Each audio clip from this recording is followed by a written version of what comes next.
Some of the homes in the eye of this storm were in fact flattened. It is incredible, in fact, when you look around all this area and the numbers of houses that were destroyed or demolished from these big winds up to 135 miles an hour, that no one was killed. But we do have one situation that the family is calling a near miracle, where a 64-year-old woman was in fact trapped inside of her house. Now she's suffering from broken bones in a hospital, but she is very, very pleased at the outcome.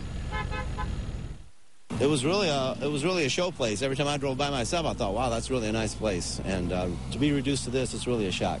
The shock of what's left of Sue Britton's once impressive home is that she and her brother were inside when the tornado struck, that she and her dog were pinned under the rubble, saved from more serious injury by an old big screen TV that she had been trying to sell.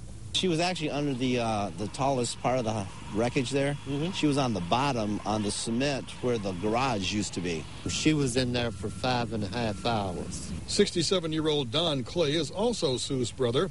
His face was battered when a floor collapsed under the pressure of some 130-mile-per-hour winds.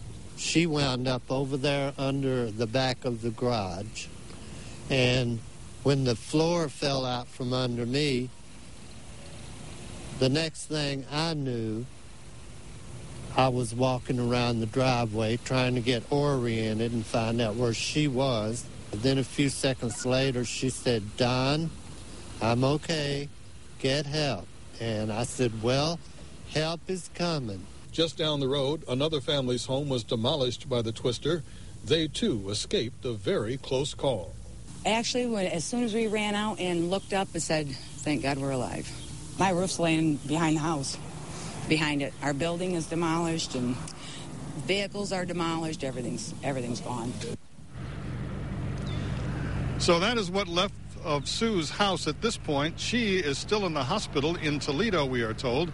She suffered a broken shoulder, some broken ribs, and apparently her ankle is broken. And yes, she was, in fact, at the bottom of that rubble along with her dog for about 5, maybe 5.5 hours before finally she was rescued. We don't know her condition at this point, but the hospital is going to call us back here shortly. In the meantime, they have good reason to call this a miracle scenario.